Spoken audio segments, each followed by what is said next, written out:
Welcome back into my office. You're with me, Brian.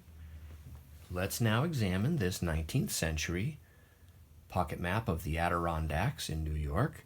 It's in the original publisher's cloth folder.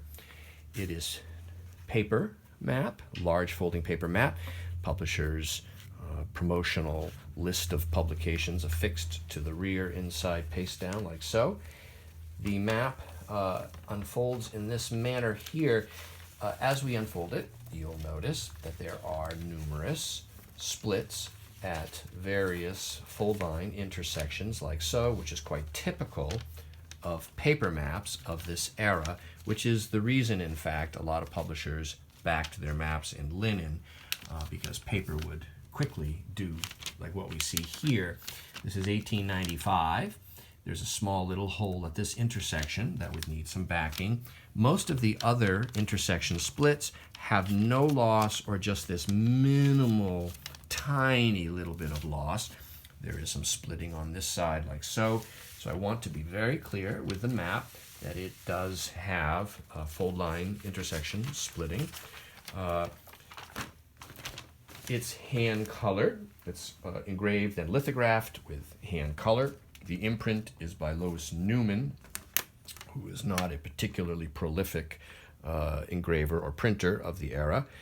I noticed here below the explanation, in addition to roads and railroads, it does have trails and carries, and it also notes where the telegraph offices are.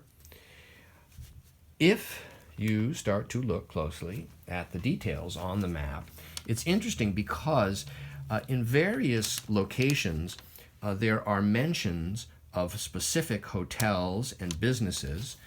For instance, here there is a trout pavilion that's noted.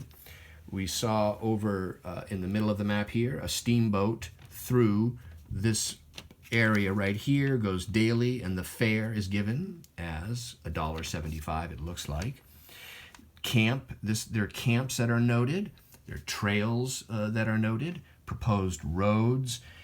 When you start to really look closely, there are a fascinating assortment of details, including mountain heights, all the peaks are named, and so on.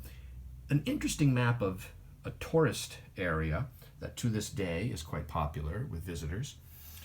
And the map went through numerous printings, probably each with certain small revisions. And if it interests you, it is available now online from me, Brian DiMambro.